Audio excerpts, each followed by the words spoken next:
Chapter 20. There was one of those long silences. Pregnant, I believe, is what they're generally called. Aunt looked at Butler. Butler looked at Aunt. I looked at both of them. An eerie stillness seemed to envelop the room like a linseed poultice. I happened to be biting on a slice of apple in my fruit salad at the moment, and it sounded as if Carnera had jumped off the top of the Eiffel Tower onto a cucumber frame.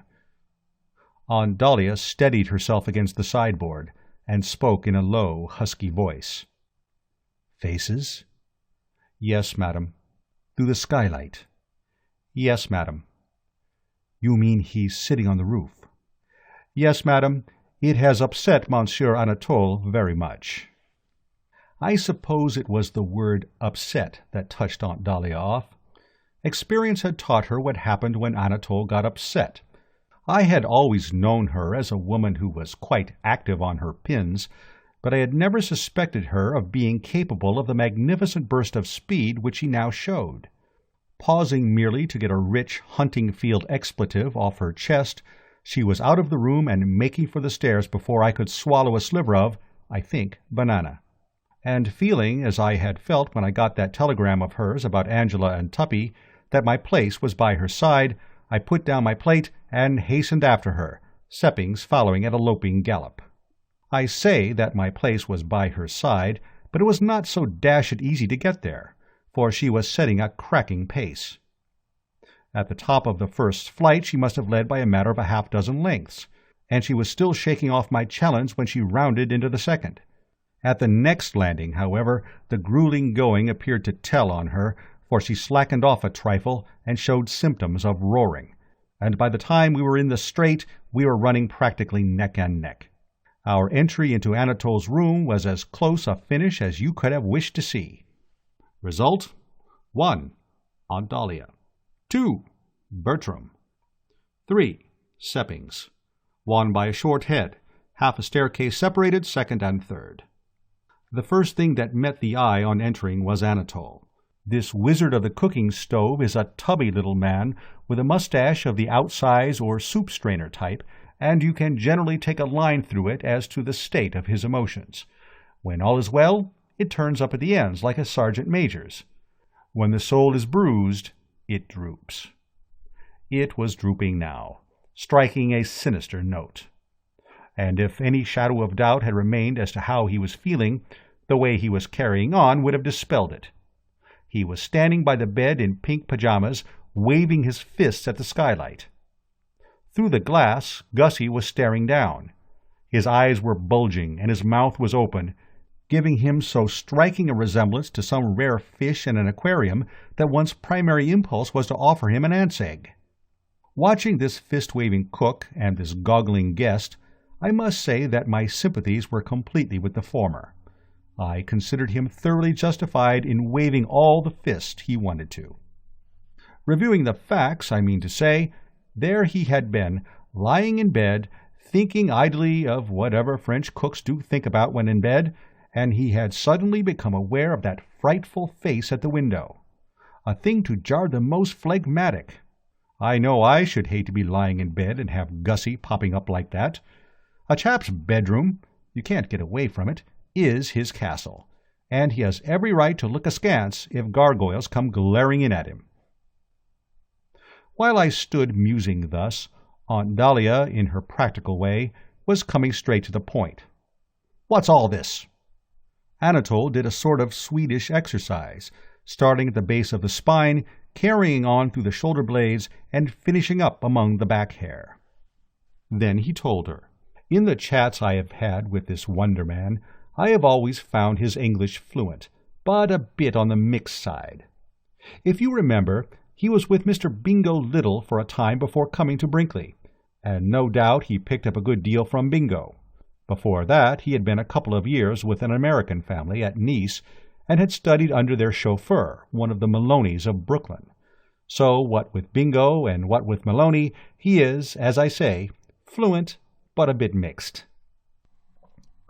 He spoke in part as follows. "Hot dog! You ask me what is it? Listen, make some attention a little. Me, I have hit the hay, but I do not sleep so good. And presently I wake up and I look, and there is one who make faces against me through the dashed window. Is that a pretty affair? Is that convenient? If you think I like it, you jolly well mistake yourself. I am so mad as a wet hen. And why not? I am somebody, isn't it? This is a bedroom, what? Not a house for some apes? Then for what do blighters sit on my window so cool as a few cucumbers making some faces? Quite, I said. Dashed reasonable was my verdict. He threw another look up at Gussie, and did exercise 2, the one where you clutch the mustache, give it a tug, and then start catching flies. Wait yet a little. I am not finished. I say, I see this type on my window, making a few faces. But what then? Does he buzz off when I shout a cry, and leave me peaceable? Not on your life. He remain planted there, not giving any damns, and sit regarding me like a cat watching a duck. He make faces against me, and again he make faces against me, and the more I command that he should get the hell out of here, the more he do not get to hell out of here. He cries something towards me, and I demand, what is this desire? But he do not explain. Oh no, that arrives never. He does but shrug his head. What a damn silliness! Is this amusing for me? You think I like it? I am not content with such folly. I think the poor mutt's loony. Le me fiche de la tapine fec. Cet idiote faire comme cela soit. Allez-vous en l'offier. Tell the boob to go away. He is mad as some March hatters. I must say I thought he was making out a jolly good case, and evidently Aunt Dahlia felt the same. She laid a quivering hand on his shoulder. "I will, Monsieur Anatole, I will," she said, and I couldn't have believed that robust voice capable of sinking to such an absolute coo. More like a turtle-dove calling to its mate than anything else. "It's quite all right." She had said the wrong thing. He did exercise 3. All right. Nom du nom. The hell you say it's all right. Of what used to post stuff like that. Wait 1/2 moment. Not yet quite so quick, my old sport. It is by no means all right. See it again a little. It is some very different dishes of fish. I can take a few smooths with a rough, it is true, but I do not find it agreeable when one play larks against me on my windows. That cannot do. A nice thing, no. I am a serious man. I do not wish a few larks on my windows. I enjoy larks on my windows worse as any. It is very little all right. If such ranagazoo is to arrive, I do not remain any longer in this house, no more. I buzz off and do not stay planted. Sinister words, I had to admit, and I was not surprised that Aunt Dahlia, hearing them, should have uttered a cry like the wail of a master of hounds seeing a fox shot. Anatole had begun to wave his fists again at Gussie, and she now joined him. Seppings, who was puffing respectfully in the background, didn't actually wave his fists, but he gave Gussie a pretty austere look. It was plain to the thoughtful observer that this Fink-Nottle, in getting on to that skylight, had done a mistaken thing. He couldn't have been more unpopular in the home of G.G. Simmons. "Go away, you crazy loon!" cried Aunt Dahlia, in that ringing voice of hers, which had once caused nervous members of the corn to lose stirrups and make tossers from the saddle. Gussie's reply was to waggle his eyebrows. I could read the message he was trying to convey. "I think he means," I said, reasonable old Bertram, always trying to throw oil on the troubled W's, that if he does, he will fall down the side of the house and break his neck. Well, why not? Said Aunt Dahlia. I could see her point, of course, but it seemed to me that there might be a nearer solution. This skylight happened to be the only window in the house which Uncle Tom had not festooned with his bally bars. I suppose he felt that if a burglar had the nerve to climb up as far as this, he deserved what was coming to him. If you opened the skylight, he could jump in.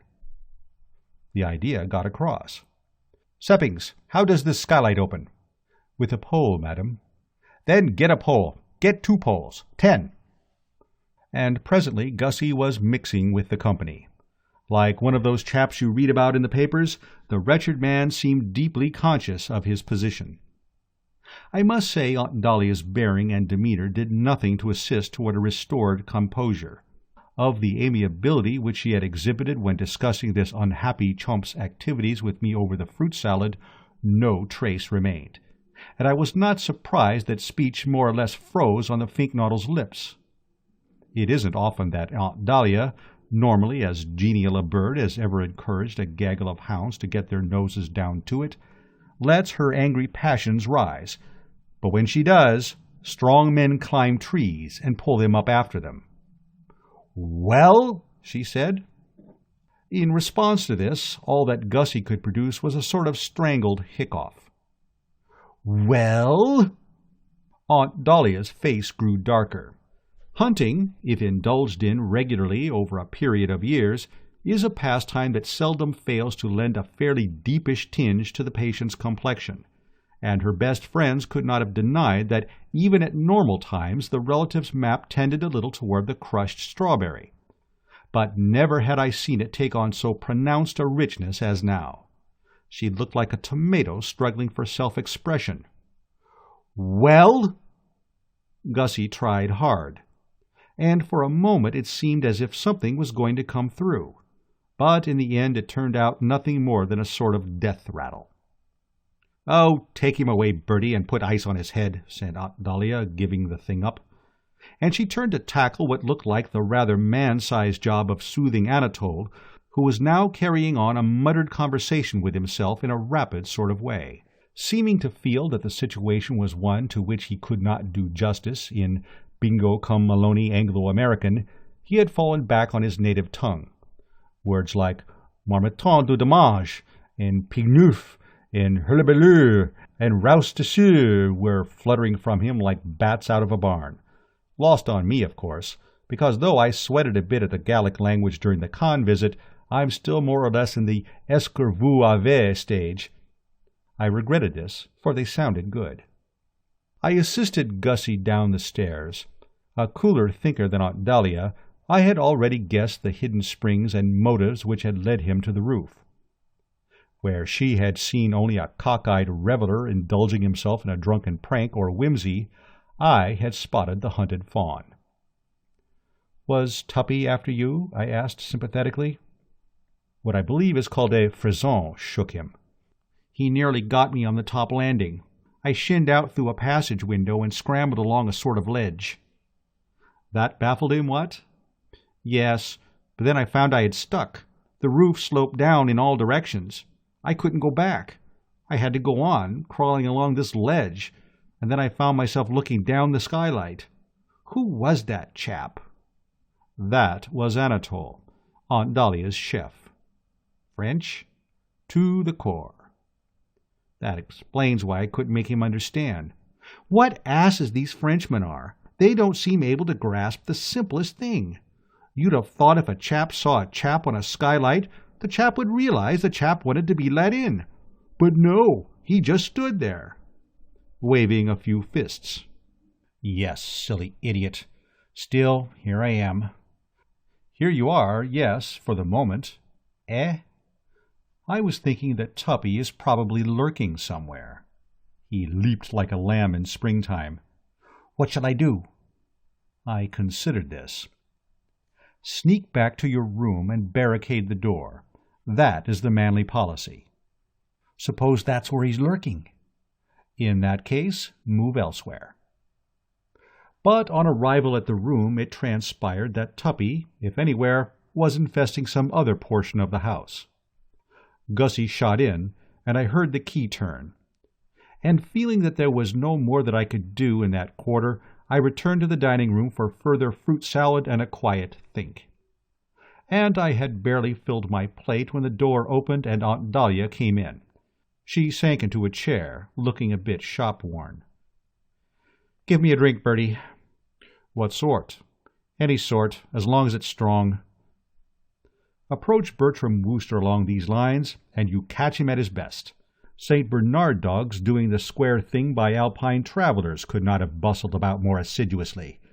I filled the order, and for some moments nothing was to be heard but the sloshing sound of an aunt restoring her tissues. "Shove it down, Aunt Dahlia," I said sympathetically. "These things take it out of one, don't they? You've had a toughish time, no doubt, soothing Anatole." I proceeded, helping myself to anchovy paste on toast. "Everything pretty smooth now, I trust?" She gazed at me in a long, lingering sort of way. Her brow wrinkled as if in thought. "Attila," she said at length. "That's the name. Attila the Hun."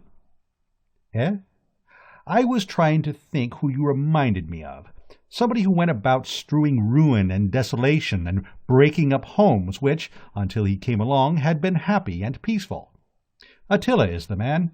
It's amazing," she said, drinking me in once more. "To look at you, one would think you were just an ordinary sort of amiable idiot. Certifiable, perhaps, but quite harmless.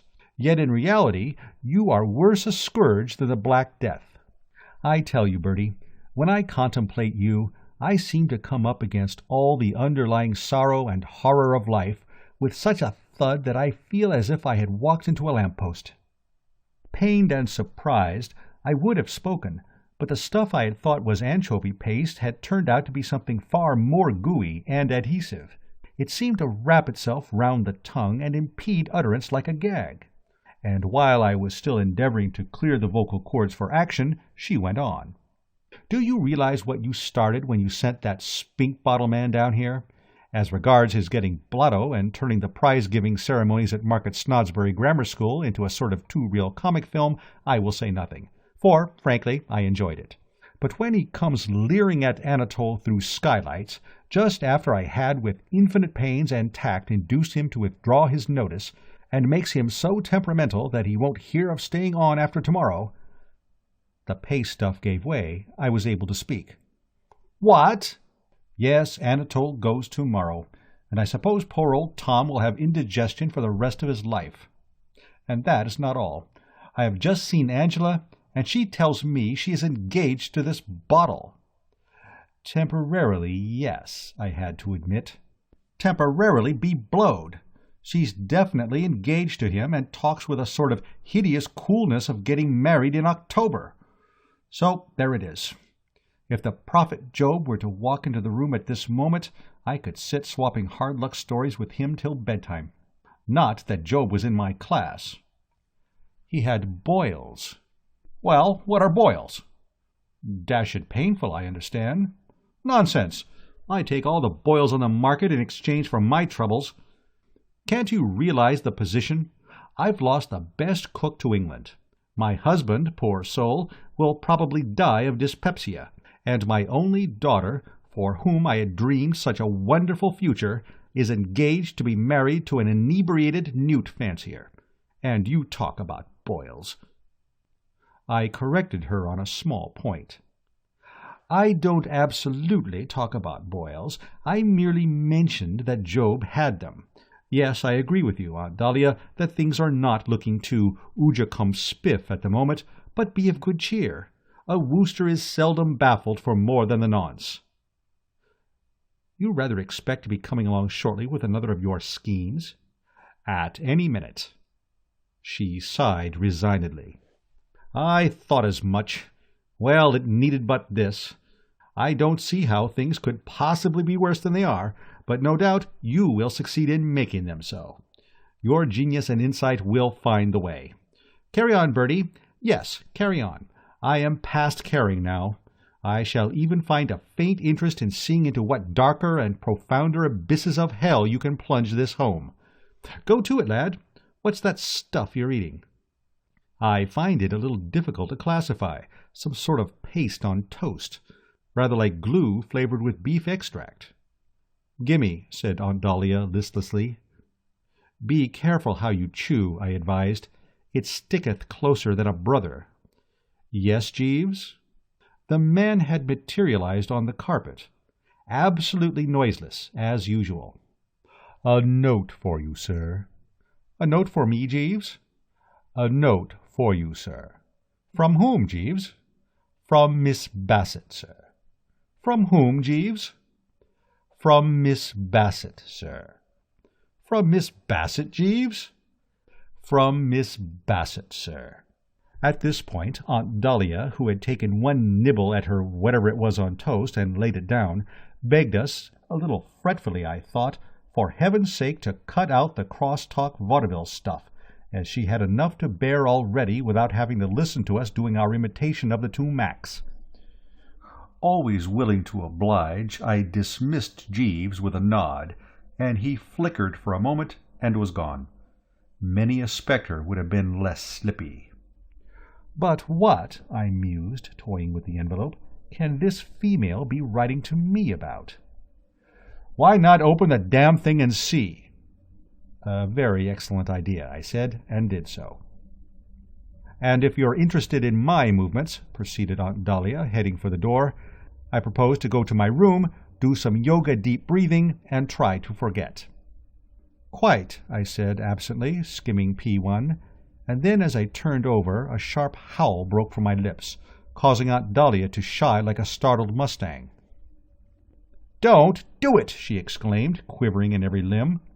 "Yes, but dash it!" "What a pest you are, you miserable object," she sighed. "I remember years ago, when you were in your cradle, being left alone with you one day, and you nearly swallowed your rubber comforter and started turning purple. And I, ass that I was, took it out and saved your life. Let me tell you, young Bertie, it will go very hard with you if you ever swallow a rubber comforter again, when only I am by to aid." "But dash it," I cried, "do you know what's happened? Madeleine Basset says she's going to marry me." "I hope it keeps fine for you," said the relative, and passed from the room looking like something out of an Edgar Allan Poe story. End of Chapter 20. Chapter 21. I don't suppose I was looking so dashed unlike something out of an Edgar Allan Poe story myself, for, as you can readily imagine, the news item which I had just recorded had got in amongst me properly. If the Basset, in the belief that the Wooster heart had long been hers and was waiting ready to be scooped in on demand, had decided to take up her option, I should, as a matter of honor and sensibility, have no choice but to come across and kick in. The matter was obviously not one that could be straightened out with a curt nolo prosequi. All the evidence, therefore, seemed to point to the fact that the doom had come upon me, and, what was more, had come to stay. And yet, though it would be idle to pretend that my grip on the situation was quite the grip I would have liked it to be, I did not despair of arriving at a solution. A lesser man, caught in this awful snare, would no doubt have thrown in the towel at once and ceased to struggle. But the whole point about the Woosters is that they are not lesser men. By way of a start, I read the note again. Not that I had any hope that a second perusal would enable me to place a different construction on its contents, but it helped to fill in while the brain was limbering up. I then, to assist thought, had another go at the fruit salad, and in addition ate a slice of sponge cake. And it was as I passed on to the cheese that the machinery started working. I saw what had to be done. To the question which had been exercising the mind, viz., can Bertram cope, I was now able to reply with a confident absolutely. The great wheeze on these occasions of dirty work at the crossroads is not to lose your head, but to keep cool and try to find the ringleaders. Once find the ringleaders, and you know where you are. The ringleader here was plainly the Basset. It was she who had started the whole imbroglio by chucking Gussie, and it was clear that before anything could be done to solve and clarify, she must be induced to revise her views and take him on again.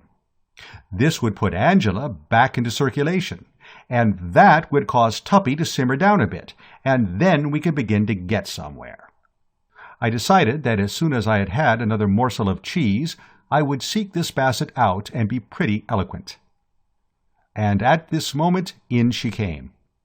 I might have foreseen that she would be turning up shortly.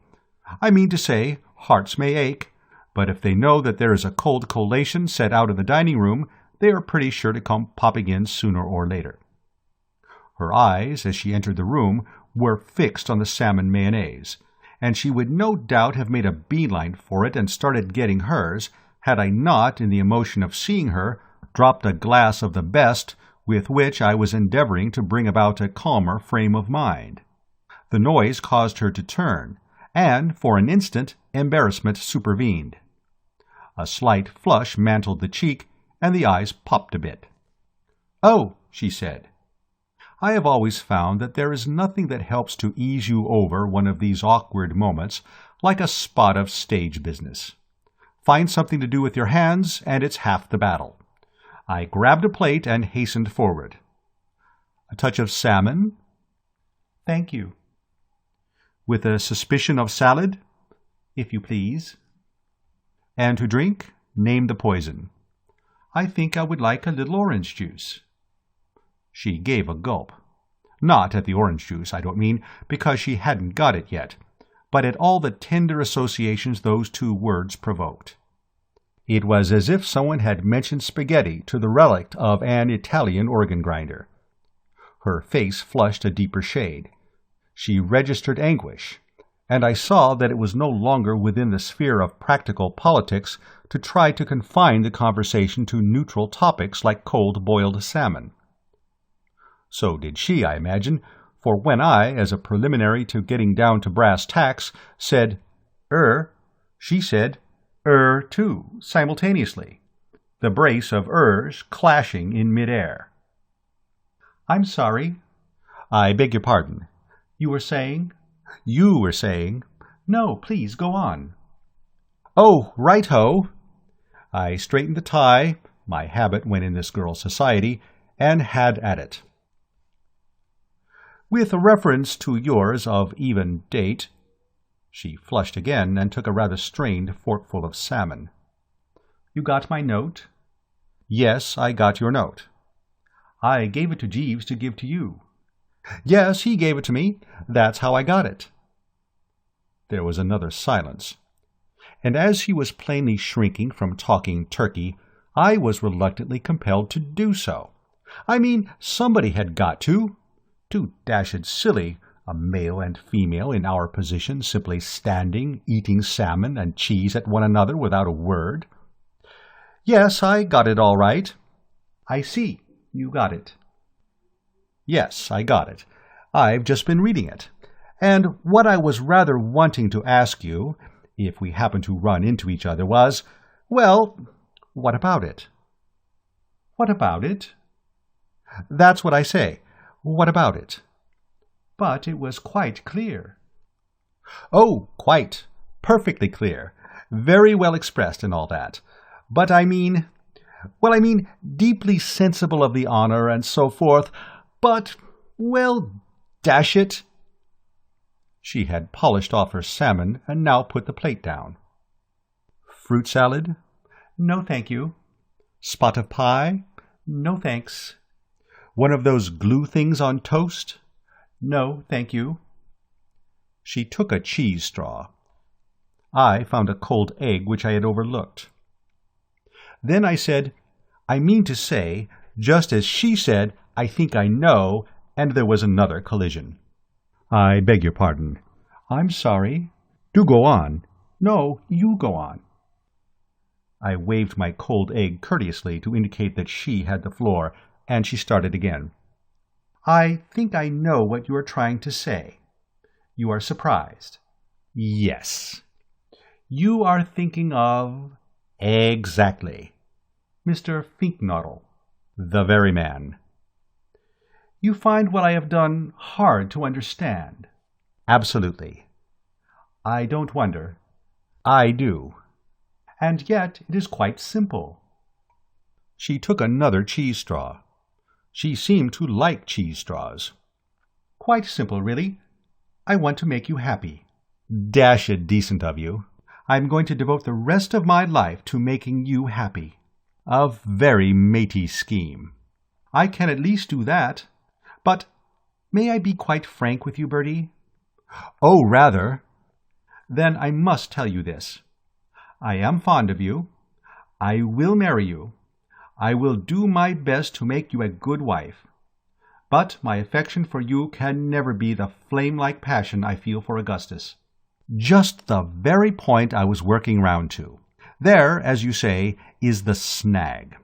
Why not chuck the whole idea of hitching up with me? Wash it out altogether. I mean, if you love old Gussie... No longer. Oh, come. No. What happened this afternoon has killed my love. A smear of ugliness has been drawn across a thing of beauty, and I can never feel towards him as I did.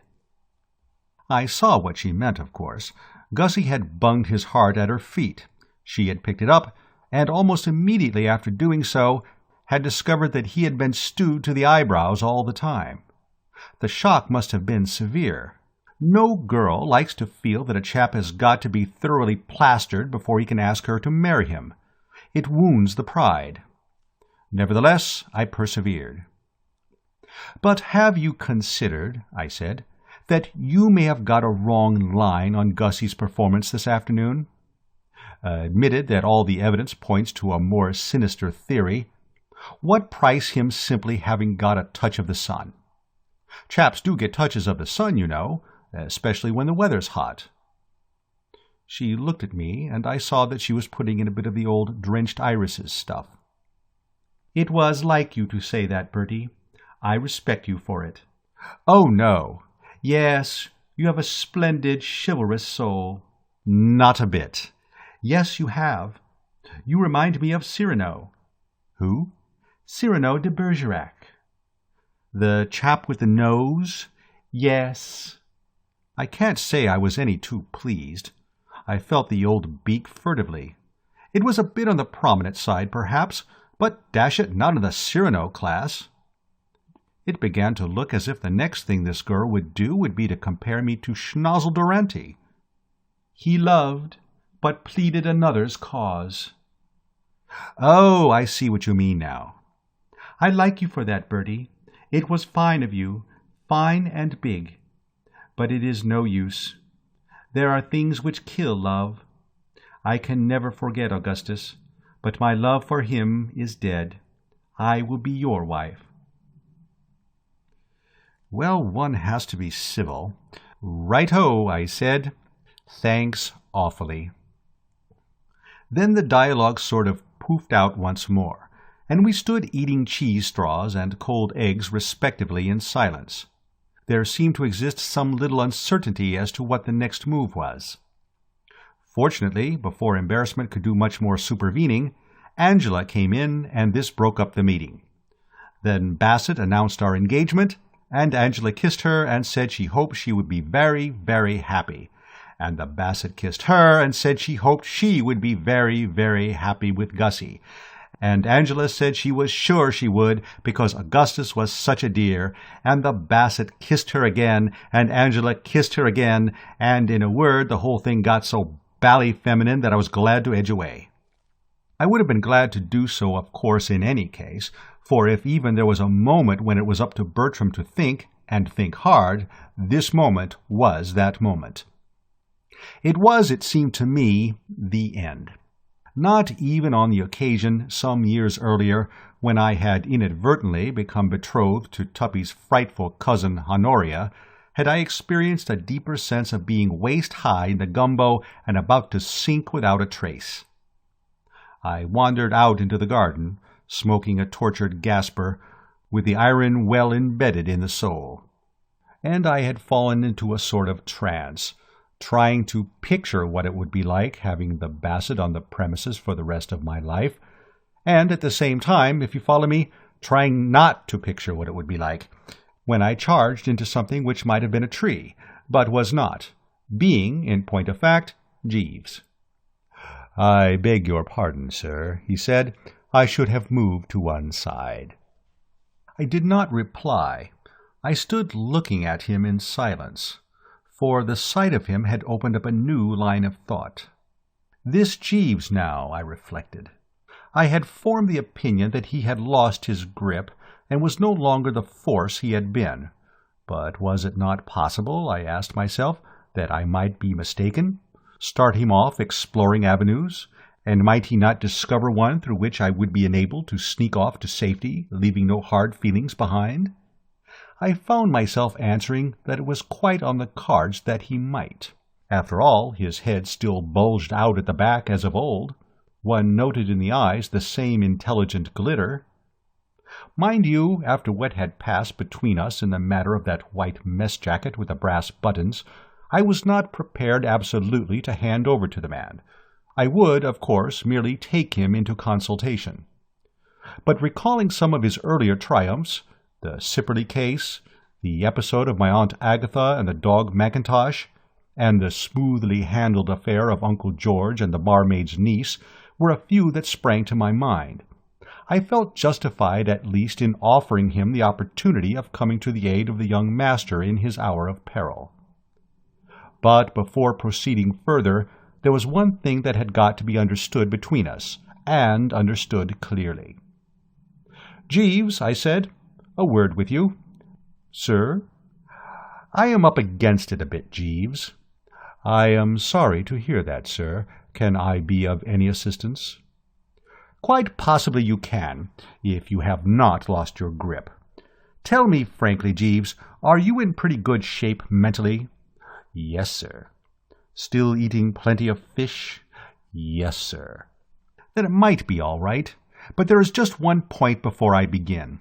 In the past, when you have contrived to extricate self or some pal from some little difficulty, you have frequently shown a disposition to take advantage of my gratitude to gain some private end. Those purple socks, for instance.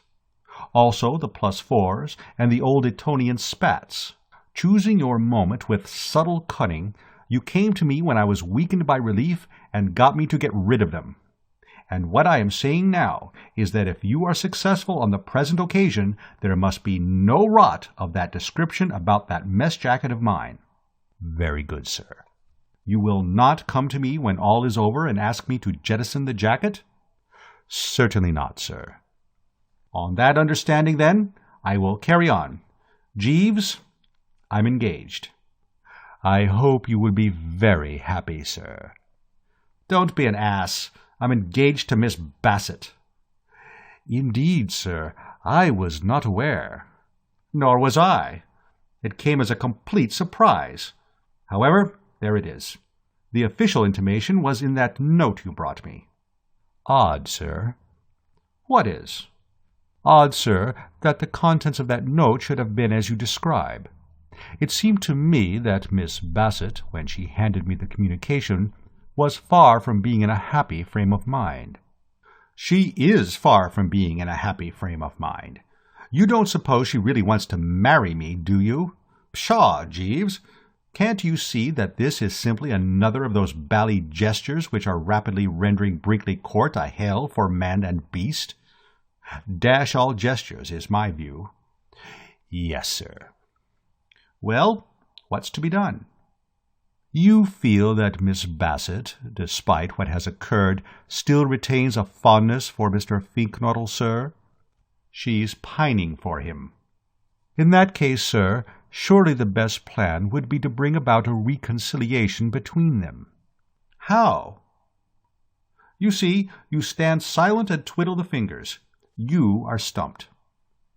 "No, sir, if I twiddle my fingers, it was merely to assist thought." "Then continue twiddling." "It will not be necessary, sir." "You don't mean you've got a bite already?" "Yes, sir." You astound me, Jeeves. Let's have it. The device which I have in mind is one that I have already mentioned to you, sir. When did you ever mention any device to me? If you will throw your mind back to the evening of your arrival, sir, you were good enough to inquire of me if I had any plan to put forward with a view to bringing Miss Angela and Mr. Glossop together, and I ventured to suggest— Good Lord! Not the old fire-alarm thing? Precisely, sir. You're still sticking to that? Yes, sir. It shows how much the ghastly blow I had received had shaken me when I say that, instead of dismissing the proposal with a curt "cha" or anything like that, I found myself speculating as to whether there might not be something in it after all. When he had first mooted this fire-alarm scheme of his, I had sat upon it, if you remember, with the maximum of promptitude and vigor. Rotten was the adjective I had employed to describe it, and you may recall that I mused a bit sadly, considering the idea conclusive proof of the general breakdown of a once fine mind. But now it somehow began to look as if it might have possibilities. The fact of the matter was that I had about reached the stage where I was prepared to try anything once, however goofy. "Just run through that wheeze again, Jeeves," I said thoughtfully. "I remember thinking it cuckoo, but it may be that I missed some of the finer shades." "Your criticism of it at the time, sir, was that it was too elaborate, but I do not think it is so in reality. As I see it, sir, the occupants of the house, hearing the fire-bell ring, will suppose that a conflagration has broken out." I nodded. One could follow the train of thought. "Yes, that seems reasonable." "Whereupon Mr. Glossop will hasten to save Miss Angela, while Mr. Fink-Nottle performs the same office for Miss Basset." "Is that based on psychology?" "Yes, sir. Possibly you may recollect that it was an axiom of the late Sir Arthur Conan Doyle's fictional detective, Sherlock Holmes, that the instinct of everyone, upon an alarm of fire, is to save the object dearest to them." "It seems to me that there's a grave danger of seeing Tuppy come out carrying a steak and kidney pie. But resume, Jeeves, resume. You think that this would clean everything up?" "The relations of the two young couples could scarcely continue distant after such an occurrence, sir." "Perhaps you're right. But, dash it, if we go ringing fire bells in the night watches, shan't we scare half the domestic staff into fits? There's one of the housemaids, Jane, I believe, who already skips like the high hills if I so much as come on her unexpectedly round a corner." "A neurotic girl, sir, I agree. I have noticed her. But by acting promptly, we should avoid such a contingency. The entire staff, with the exception of Monsieur Anatole, will be at the ball at Kingham Manor tonight." "Of course. That just shows the condition this thing has reduced me to. Forget my own name next. Well, then, let's just try to envisage. Bong goes the bell, Gussie rushes in and grabs the Basset. Wait, why shouldn't she simply walk downstairs?" "You are overlooking the effect of sudden alarm on the feminine temperament, sir." "That's true." "Miss Basset's impulse, I would imagine, sir, would be to leap from her window." "Well, that's worse. We don't want her spread out on a sort of puree on the lawn. It seems to me that the flaw in this scheme of yours, Jeeves, is that it's going to litter the garden with mangled corpses." "No, sir. You will recall that Mr. Travers's fear of burglars has caused him to have stout bars fixed to all the windows." "Of course, yes."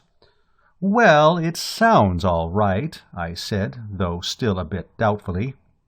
"Quite possibly it might come off. But I have a feeling that it will slip up somewhere. However, I am in no position to cavil at even a 100-to-1 shot. I will adopt this policy of yours, Jeeves, though, as I say, with misgivings. At what hour would you suggest bonging the bell?" "Not before midnight, sir." "That is to say, sometime after midnight?" "Yes, sir." "Right-ho, then. At 12:30 on the dot, I will bong." "Very good, sir." End of Chapter 21. Chapter 22. I don't know why it is, but there's something about the rural districts after dark that always has a rummy effect on me. In London I can stay out till all hours and come home with the milk without a tremor. But put me in the garden of a country house after the strength of the company has gone to roost and the place is shut up, and a sort of goose-fleshy feeling steals over me. The night wind stirs the tree-tops, twigs crack, bushes rustle, and before I know where I am, the morale has gone phut, and I'm expecting the family ghost to come sneaking up behind me, making groaning noises. Dash it unpleasant, the whole thing, and if you think it improves matters to know that you are shortly about to ring the loudest fire bell in England and start an all-hands-to-the-pumps panic in that quiet, darkened house, you err. I knew all about the Brinkley Court fire bell. The dickens of a row it makes. Uncle Tom, in addition to not liking burglars, is a bloke who has always objected to the idea of being cooked in his sleep, so when he bought the place, he saw to it that the fire bell should be something that might give you heart failure, but which you couldn't possibly mistake for the drowsy chirping of a sparrow in the ivy. When I was a kid and spent my holidays at Brinkley, we used to have fire drills after closing time, and many is the night I've had it jerk me out of the dreamless like the last trump. I confess that the recollection of what this bell could do when it buckled down to it gave me pause as I stood that night at 12:30 p.m., prompt beside the outhouse where it was located. The sight of the rope against the whitewashed wall and the thought of some bloodsome uproar which was about to smash the peace of the night into hash served to deepen that rummy feeling to which I had alluded. Moreover, now that I had had time to meditate upon it, I was more than ever defeatist about this scheme of Jeeves's. Jeeves seemed to take it for granted that Gussie and Tuppy, faced with a hideous fate, would have no thought beyond saving the Basset and Angela. I could not bring myself to share his sunny confidence. I mean to say, I know how moments when they're faced with a hideous fate affect chaps. I remember Freddie Widgeon, one of the most chivalrous birds in the drones, telling me how there was an alarm of fire once at a seaside hotel where he was staying, and so far from rushing about saving women, he was down the escape within 10 seconds of the kickoff, his mind concerned with but one thing, viz., the personal well-being of F. Widgeon. As far as any idea of doing the delicately nurtured a bit of good went, he tells me, he was prepared to stand underneath and catch them in the blankets, but no more. Why then should this not be so with Augustus Fink-Nottle and Hildebrand Glossop? Such were my thoughts as I stood toying with the rope, and I believe I should have turned the whole thing up had it not been that at this juncture there floated into my mind a picture of the Basset hearing that bell for the first time. Coming as a wholly new experience, it would probably startle her into a decline. And so agreeable was this reflection that I waited no longer, but seized the rope, braced the feet, and snapped to it. Well, as I say, I hadn't been expecting that bell to hush things up to any great extent. Nor did it.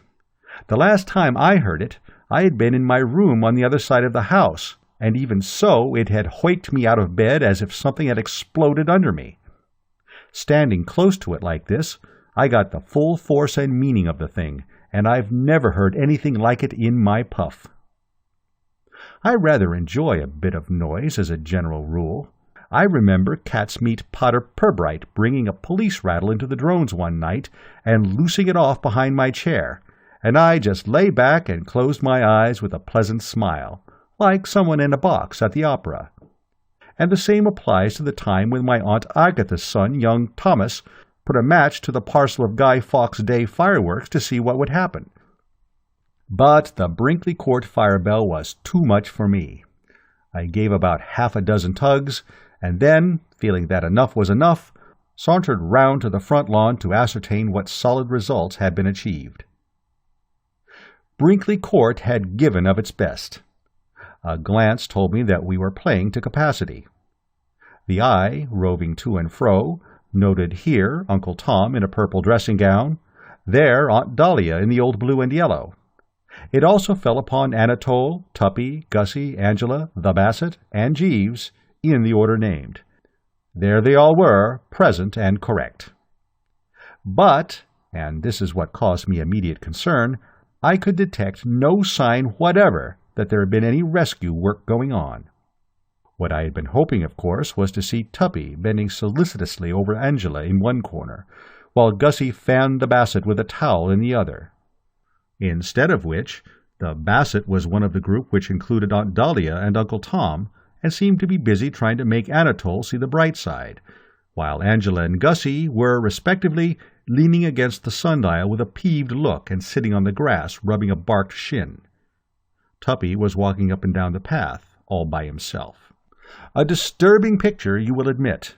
It was a rather imperious gesture that I summoned Jeeves to my side. "Well, Jeeves?"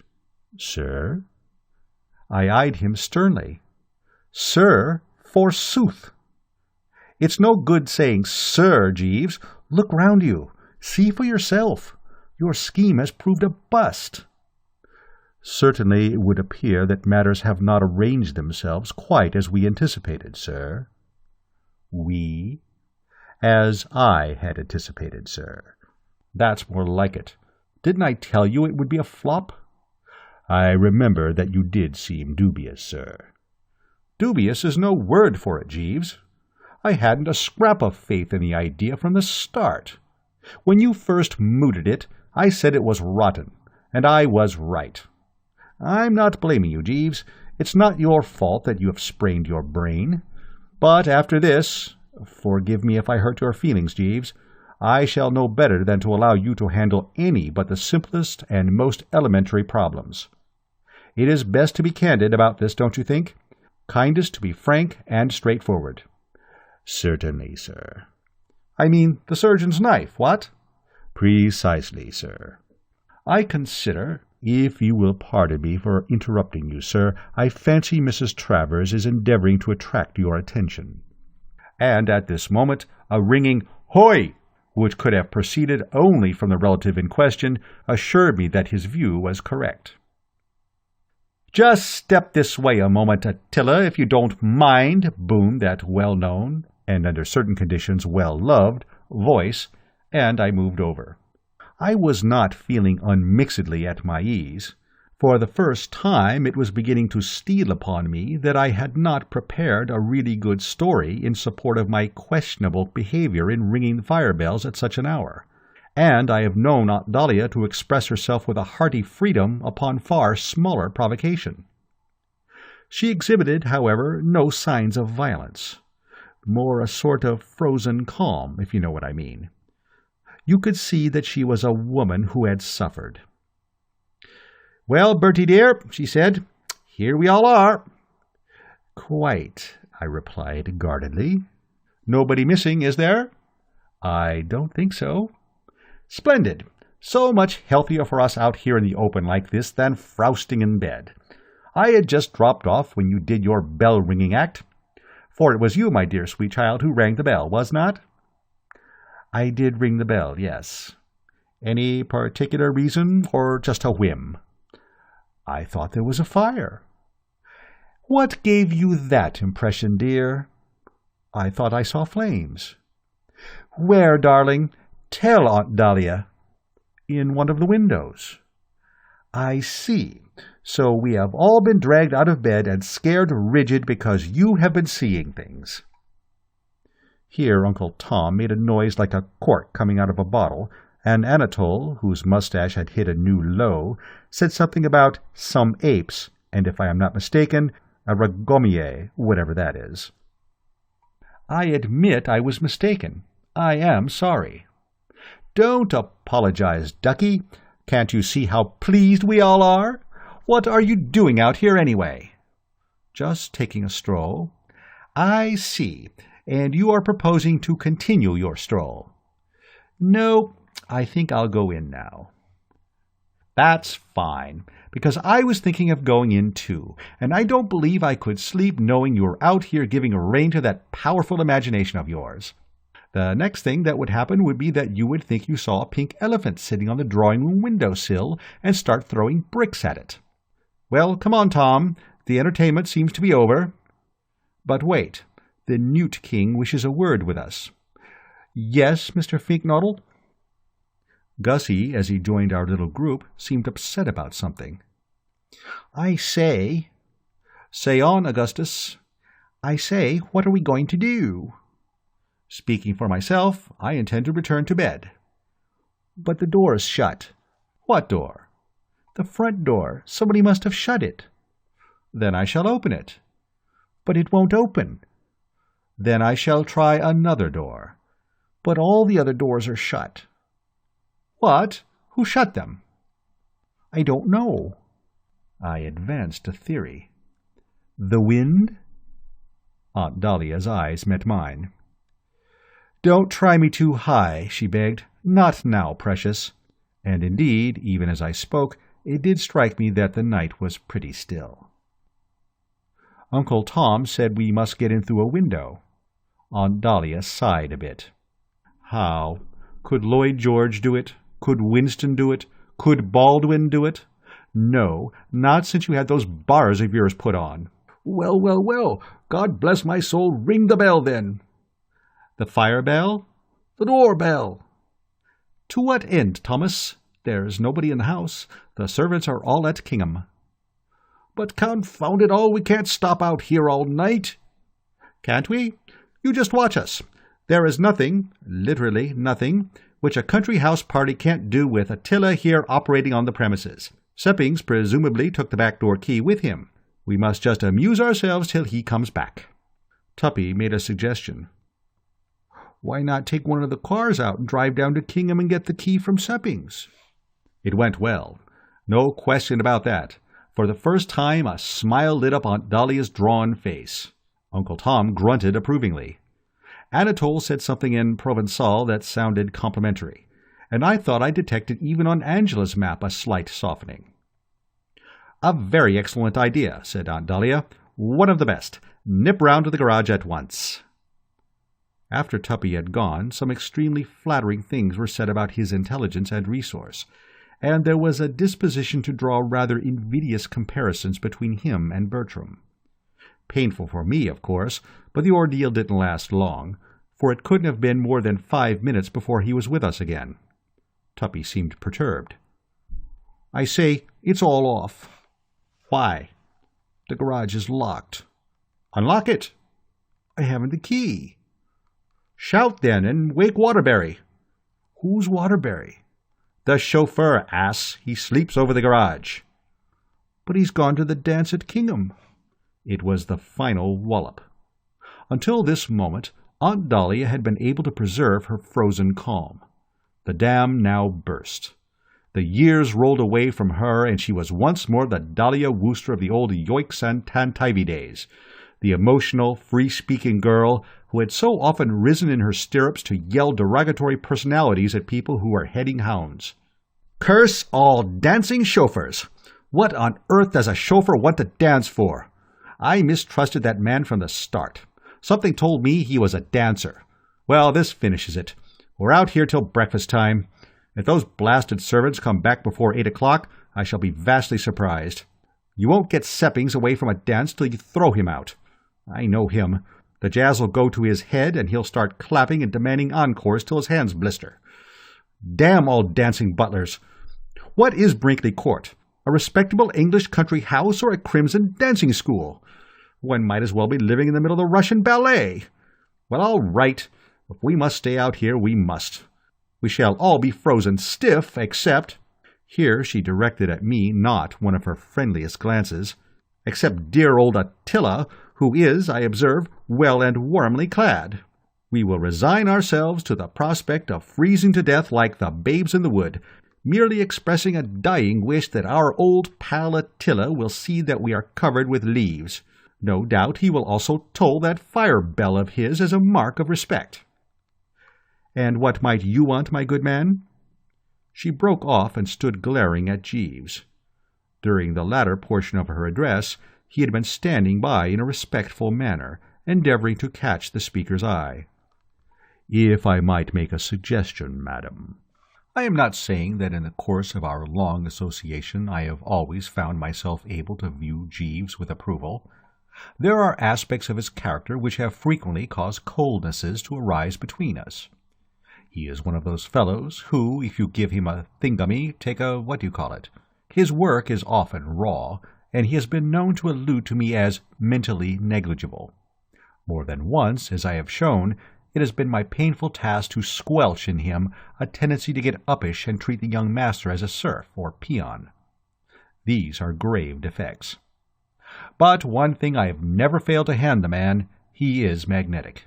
There is about him something that seems to soothe and hypnotize.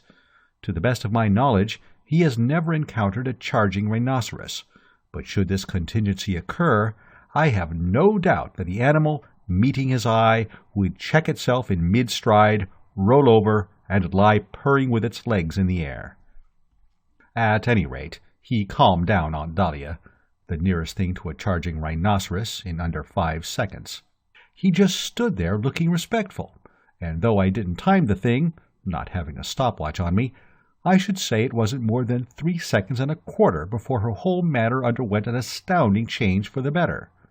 She melted before one's eyes. "Jeeves, you haven't got an idea?" "Yes, madam."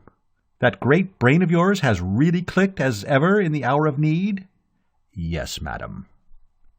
"Jeeves," said Aunt Dahlia in a shaking voice, "I am sorry I spoke so abruptly. I was not myself. I might have known that you would not come simply trying to make conversation. Tell us this idea of yours, Jeeves. Join our little group of thinkers and let us hear what you have to say. Make yourself at home, Jeeves, and give us the good word. Can you really get us out of this mess?"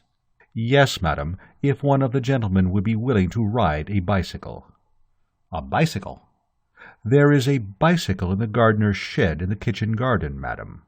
Possibly one of the gentlemen might feel disposed to ride over to Kingham Manor and procure the back-door key from Mr. Seppings." "Splendid, Jeeves." "Thank you, madam." "Wonderful."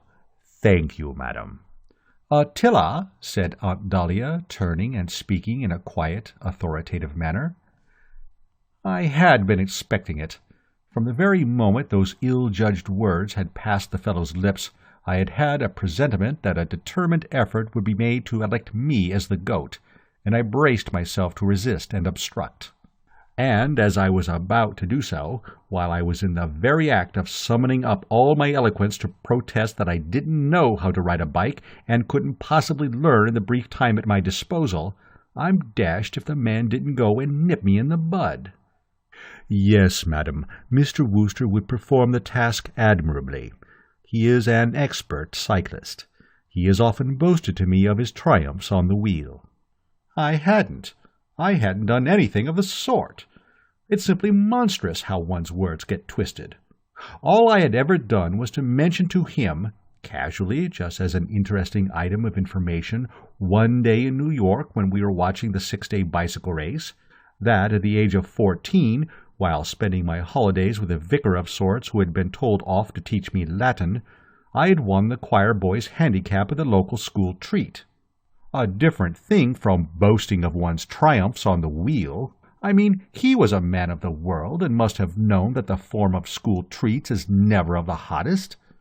And if I'm not mistaken, I had specifically told him that on the occasion referred to, I had received half a lap start, and that Willie Punting, the odds-on favorite to whom the race was expected to be a gift, had been forced to retire, owing to having pinched his elder brother's machine without asking the elder brother, and the elder brother coming along just as the pistol went and giving him one on the side of the head and taking it away from him, thus rendering him a scratched at the post non-starter. Yet, from the way he talked, you would have thought I was one of those chaps in sweaters with medals all over them, whose photographs bob up from time to time in the illustrated press on the occasion of their having ridden from Hyde Park Corner to Glasgow in 3 seconds under the hour, or whatever it is. And as if this were not bad enough, Tuppy had to shove his oar in. "That's right," said Tuppy. "Bertie has always been a great cyclist. I remember at Oxford he used to take all his clothes off on bumper supper nights and ride around the quad, singing comic songs. Jolly fast he used to go, too." "Then he can go jolly fast now," said Aunt Dahlia with animation. "He can't go too fast for me. He may also sing comic songs if he likes, and if you wish to take your clothes off, Bertie, my lamb, by all means do so. But whether clothed or in the nude, whether singing comic songs or not singing comic songs, get a move on." I found speech. "But I haven't ridden for years." "Then it's high time you began again." "I've probably forgotten how to ride." "You'll soon get the knack after you've taken a toss or two. Trial and error, the only way." "But it's miles to Kingham." "So the sooner you're off, the better." "But—" "Bertie, dear." "But, dash it." "Bertie, darling." "Yes, but, dash it." "Bertie, my sweet." And so it was arranged. Presently I was moving somberly off through the darkness, Jeeves at my side, Aunt Dahlia calling after me something about trying to imagine myself the man who had brought the good news from Ghent to X. The first I had heard of the chap. "So, Jeeves," I said as we reached the shed, and my voice was cold and bitter, "this is what your great scheme has accomplished. Tuppy, Angela, Gussie, and the Basset not on speaking terms, and self faced with an 8-mile ride. 9, I believe, sir. A 9-mile ride, and another 9-mile ride back. I am sorry, sir." "No good being sorry now. Where is this foul bone-shaker?" "I will bring it out, sir." He did so. I eyed it sourly. "Where's the lamp?" "I fear there is no lamp, sir." "No lamp?" "No, sir." "But I may come a fearful stinker without a lamp. Suppose I barge into something." I broke off and eyed him frigidly. "You smile, Jeeves. The thought amuses you?" "I beg your pardon, sir. I was thinking of a tale my Uncle Cyril used to tell me as a child. An absurd little story, sir, though I confess that I have always found it droll.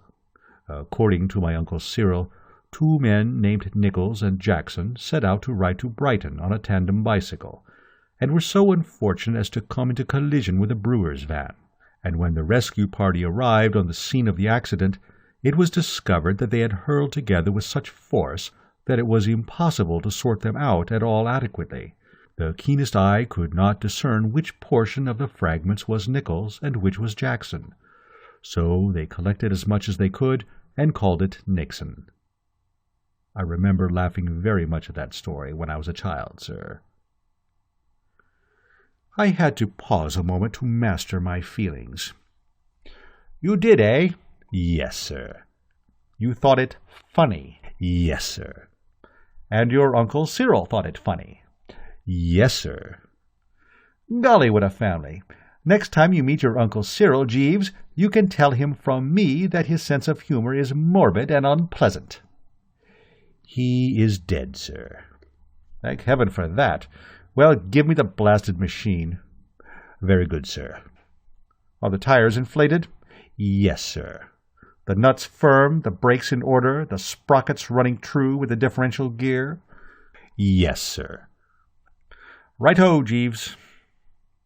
In Tuppy's statement that when at the University of Oxford I had been known to ride a bicycle in the nude about the quadrangle of our mutual college, there had been, I cannot deny, a certain amount of substance.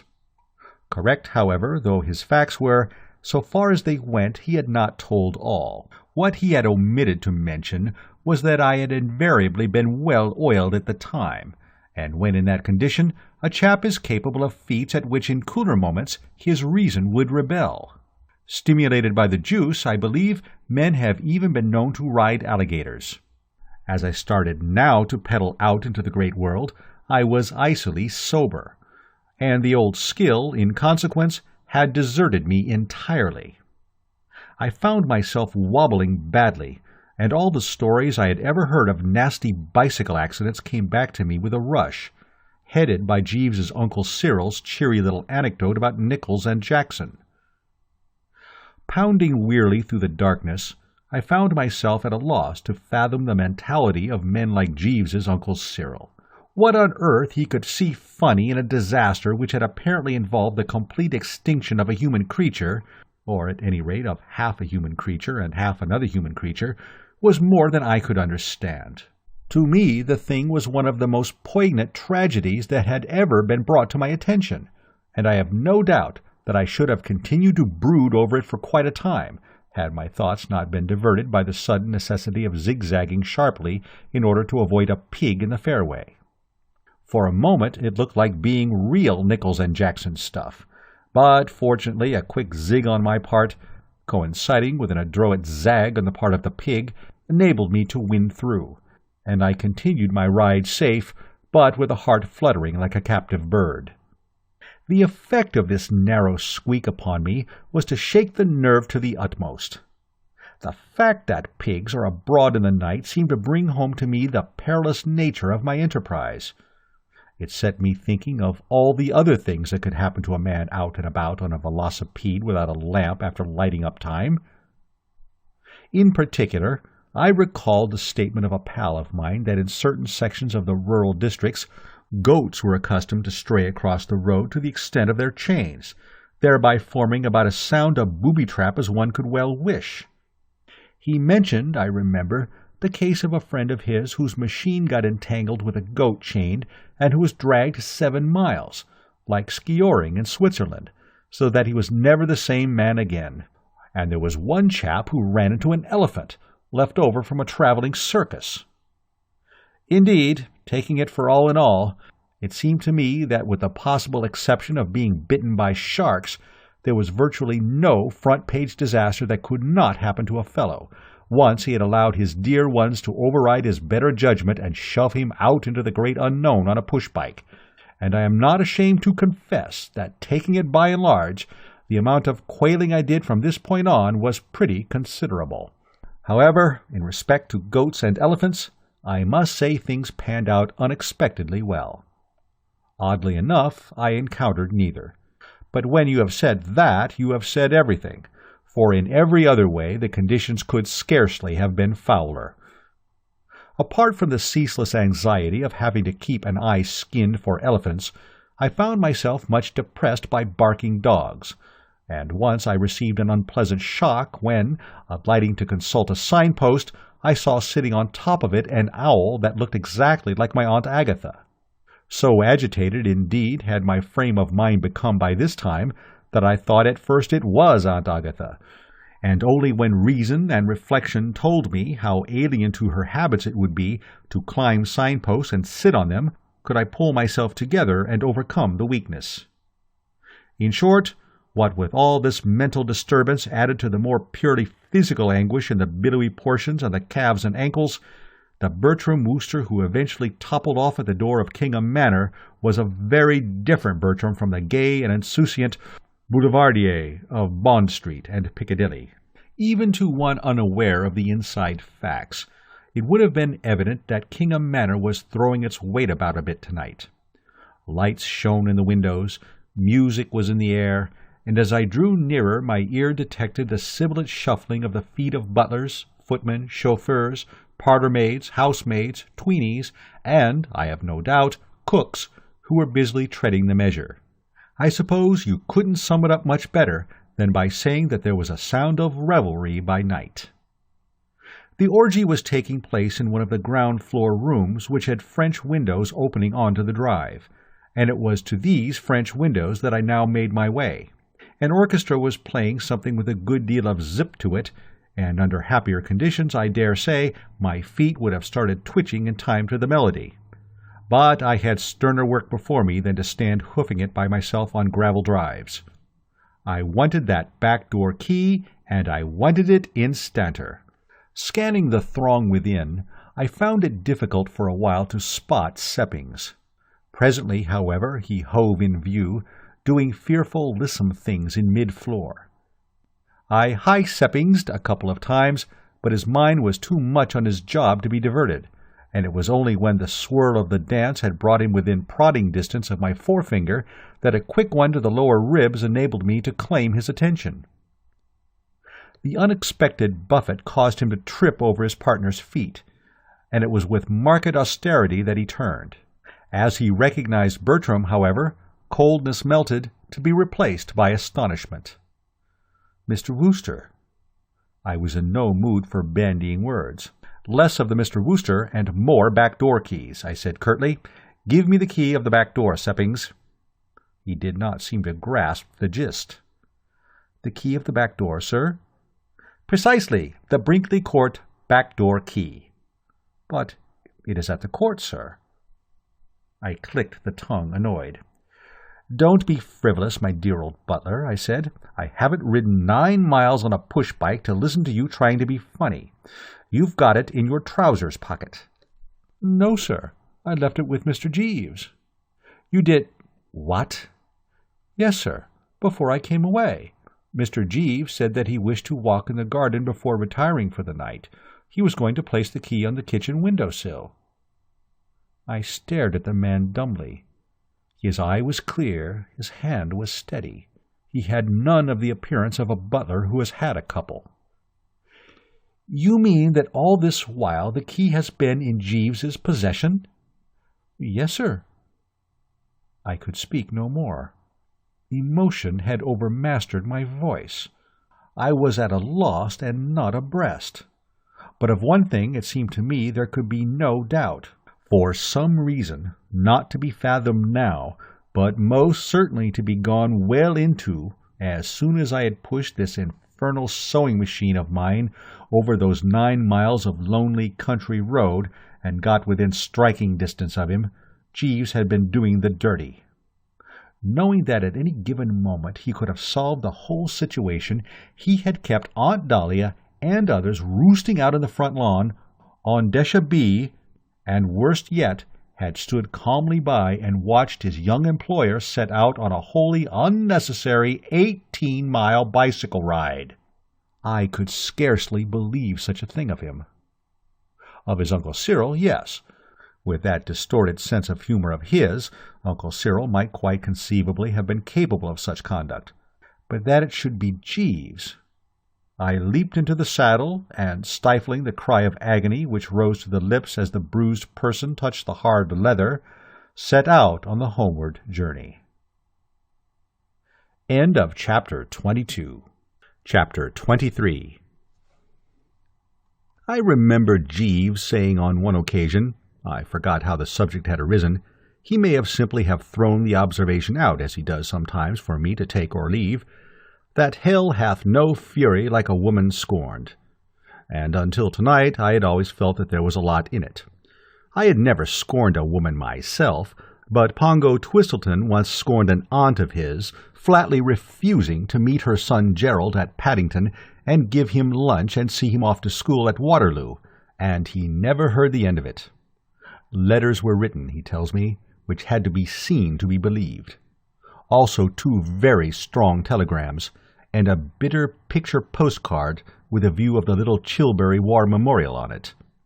Until tonight, therefore, as I say, I had never questioned the accuracy of the statement.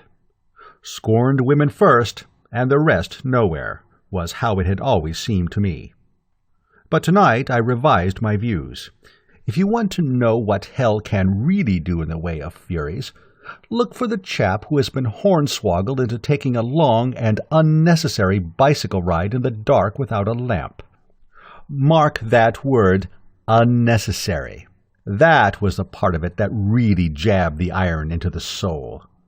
I mean, if it was a case of riding to the doctor's to save the child with croup, or going off to the local pub to fetch supplies in the event of the cellar having run dry, no one would leap to the handlebars more readily than I. Young Lochinvar, absolutely. But this business of being put through it merely to gratify one's personal attendant's diseased sense of the amusing was a bit too thick, and I chafed from start to finish. So what I mean to say, although the Providence which watches over good men saw to it that I was enabled to complete the homeward journey unscathed, except in the billowy portions, removed from my path all goats, elephants, and even owls that looked like my Aunt Agatha, it was a frowning and jaundiced Bertram who finally came to anchor at the Brinkley Court front door. And when I saw a dark figure emerging from the porch to greet me, I prepared to let myself go and uncork all that was fizzing in the mind. "Jeeves," I said. "It is I, Bertie."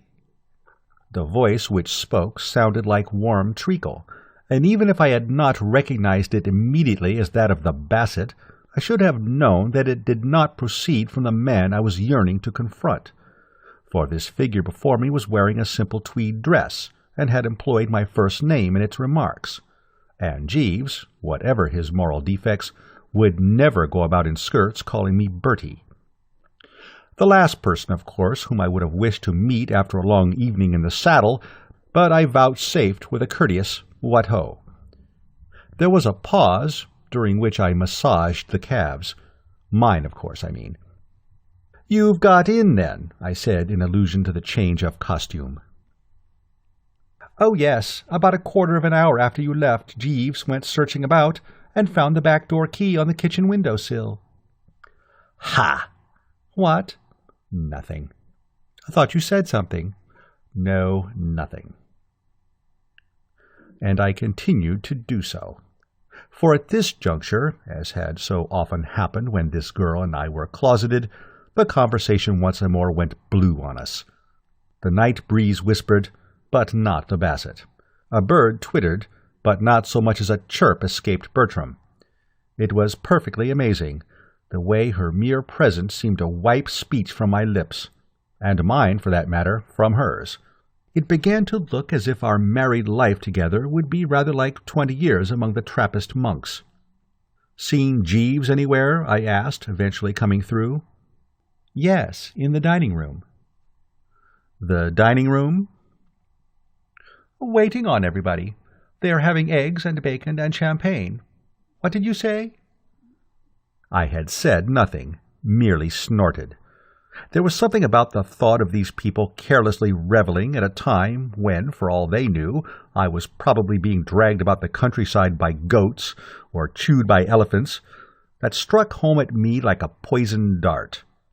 It was the sort of thing you read about as having happened just before the French Revolution, the haughty nobles in their castles callously digging in and quaffing while the unfortunate blighters outside were suffering frightful privations. The voice of the Basset cut in on these mordant reflections. "Bertie?" "Hello?" Silence. "Hello?" I said again.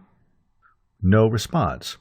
The whole thing rather like one of those telephone conversations where you sit at your end of the wire saying, "Hello, hello," unaware that the party of the second part has gone off to tea. Eventually, however, she came to the surface again. "Bertie, I have something to say to you." "What?" "I have something to say to you." "I know. I said what?" "Oh, I thought you didn't hear what I said." "Yes, I heard what you said, all right, but not what you were going to say." "Oh, I see." "Right-ho." So that was straightened out. Nevertheless, instead of proceeding, she took time off once more. She stood twisting the fingers and scratching the gravel with her foot. When finally she spoke, it was to deliver an impressive boost. "Bertie, do you read Tennyson?" "Not if I can help." "You remind me so much of those Knights of the Round Table in the Idylls of the King." Of course I had heard of them, Lancelot, Galahad, and all of that lot, but I didn't see where the resemblance came in. It seemed to me that she must be thinking of a couple of other fellows. "How do you mean?" "You have such a great heart, such a fine soul. You are so generous, so unselfish, so chivalrous. I have always felt that about you, that you are one of the few really chivalrous men I've ever met." Well, dash it difficult, of course, to know what to say when someone is giving you the old oil on a scale like that. I muttered an "oh yes" or something on those lines, and rubbed the billowy portions in some embarrassment. And there was another silence, broken only by a sharp howl as I rubbed a bit too hard. "Bertie." "Hello?" I heard her give a sort of gulp. "Bertie, will you be chivalrous now?" "Rather, only too pleased." How do you mean? I'm going to try you to the utmost. I am going to test you as few men have ever been tested. I am going—" I didn't like the sound of this. "Well," I said doubtfully, "always glad to oblige, you know, but I've just had the dickens of a bicycle ride, and I'm a bit stiff and sore, especially in as I say, a bit stiff and sore. If it's anything to be fetched from upstairs—" No, you don't understand." "I don't, quite, no." "Oh, it's so difficult. How can I say it? Can't you guess?" "No, I'm dashed if I can." "Bertie, let me go." "But I haven't got hold of you." "Release me." And then suddenly I got it. I suppose it was fatigue that had made me so slow to apprehend the nub. "What?" I staggered, and the left pedal came up and caught me on the shin, but such was the ecstasy in the soul that I didn't utter a cry. "Release you?" "Yes." I didn't want any confusion on the point. "You mean you want to call it all off? You are going to hitch up with Gussie after all?" "Only if you are fine and big enough to consent." "Oh, I am." "I gave you my promise." "Dash promises." "Then you really—" "Absolutely." "Oh, Bertie." She seemed to sway like a sapling. It is saplings that sway, I believe. "A very parfait night," I heard her murmur, and there not being much to say after that, I excused myself on the ground that I had got about 2 pecks of dust down my back and would like to go and get my maid to put me into something loose. "You go back to Gussie," I said, "and tell him that all is well." She gave a sort of hiccup, and darting forward, kissed me on the forehead. Unpleasant, of course, but as Anatole would say, I can take a few smooths with a rough. The next moment she was legging it for the dining room, while I, having bunged the bicycle into a bush, made for the stairs. I need not dwell upon my buckedness. It can be readily imagined. Talk about chaps with the noose round their necks and the hangman about to let her go, and somebody galloping up on a foaming horse, waving the reprieve. Not in it. Absolutely not in it at all. I don't know that I can give you a better idea of the state of my feelings than by saying that as I started to cross the hall I was conscious of so profound a benevolence toward all created things that I found myself thinking kindly thoughts even of Jeeves. I was about to mount the stairs when a sudden "what-ho" from my rear caused me to turn. Tuppy was standing in the hall. He had apparently been down to the cellar for reinforcements, for there were a couple of bottles under his arm. "Hello, Bertie," he said. "You back?" He laughed amusedly. "You look like the wreck of the Hesperus. Get run over by a steamroller or something?" At any other time I might have found his coarse badinage hard to bear, but such was my uplifted mood that I waved it aside and slipped him the good news. "Tuppy, old man, the Basset's going to marry Gussie Fink-Nottle." Tough luck on both of them, what? But don't you understand? Don't you see what this means? It means that Angela is once more out of pawn, and you have only to play your cards properly. He bellowed rockingly. I saw now that he was in the pink. As a matter of fact, I had noticed something of the sort directly I met him, but had attributed it to alcoholic stimulant. "Good Lord, you're right behind the times, Bertie. Only to be expected, of course, if you will go riding bicycles half the night. Angela and I made up hours ago." "What?" "Certainly. Nothing but a passing tiff. All you need in these matters is a little give and take, a bit of reasonableness on both sides. We got together and talked things over. She withdrew my double chin. I conceded her shark. Perfectly simple. All done in a couple of minutes." "But Sorry, Bertie, can't stop chatting with you all night. There's a rather impressive beano in progress in the dining room, and they are waiting for supplies." Endorsement was given to this statement by a sudden shout from the apartment named. I recognized, as who would not, Aunt Dahlia's voice. "Glossop! Hello? Hurry up with that stuff! Coming, coming! Well, come, then! Yoicks! Hard forward! Tally-ho! Not to mention tantivy!" "Your aunt," said Tuppy, "is a bit above herself. I don't know all the facts of the case, but it appears that Anatole gave notice and has now consented to stay on. And also, your uncle has given her a check for that paper of hers. I didn't get the details, but she is much braced. See you later. I must rush." To say that Bertram was now definitely nonplussed would be but to state the simple truth. I could make nothing of this. I had left Brinkley Court a stricken home, with hearts bleeding wherever you looked, and I had returned to find it a sort of earthly paradise. It baffled me. I bathed bewilderedly. The toy duck was still in the soap dish, but I was too preoccupied to give it a thought. Still at a loss, I returned to my room, and there was Jeeves. And it is proof of my fogged condition that my first words to him were words not of reproach and stern recrimination, but of inquiry. "I say, Jeeves." "Good evening, sir. I was informed that you had returned. I trust you had an enjoyable ride." At any other moment a crack like that would have woken the fiend in Bertie Wooster. I barely noticed it.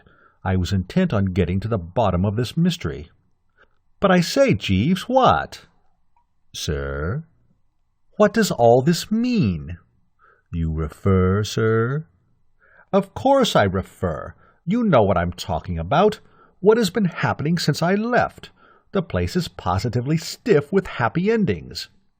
"Yes, sir. I am glad to say that my efforts have been rewarded."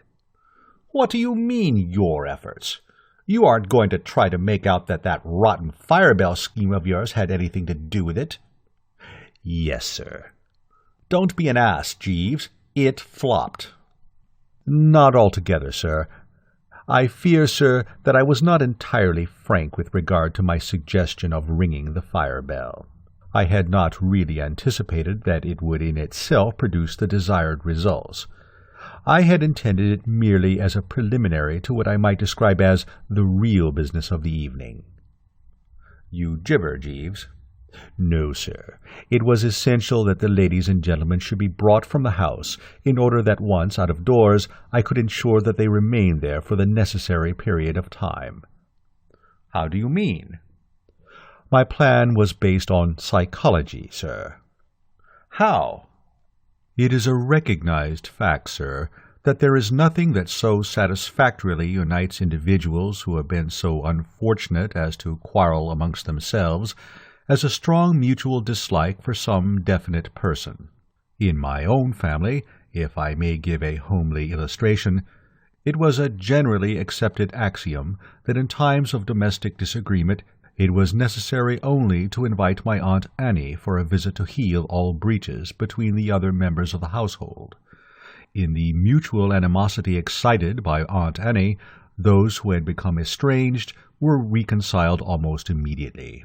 Remembering this, it occurred to me that were you, sir, to be established as the person responsible for the ladies and gentlemen being forced to spend the night in the garden, everybody would take so strong a dislike to you that in this common sympathy they would sooner or later come together." I would have spoken, but he continued, "And such proved to be the case. All, as you see, sir, is now well. After your departure on the bicycle, the various estranged parties agreed so heartily in their abuse of you that the ice, if I may use the expression, was broken, and it was not long before Mr. Glossop was walking beneath the trees with Miss Angela, telling her anecdotes of your career at university in exchange for hers regarding your childhood, while Mr. Fink-Nottle, leaning against the sundial, beheld Miss Basset enthralled with stories of your school days. Mrs. Travers, meanwhile, was telling Monsieur Anatole— I found speech. "Oh," I said, "I see. And now, I suppose, as the result of this dashed psychology of yours, Aunt Dahlia is so sore with me that it will be years before I can dare to show my face here again. Years, Jeeves, during which, night after night, Anatole will be cooking those dinners of his." "No, sir. It was to prevent any such contingency that I suggested that you should bicycle to Kingham Manor. When I informed the ladies and gentlemen that I had found the key, and it was borne in upon them that you were having that long ride for nothing, their animosity vanished immediately, to be replaced by cordial amusement. There was much laughter." "There was, eh?" "Yes, sir. I fear you may possibly have to submit to a certain amount of good-natured chaff, but nothing more.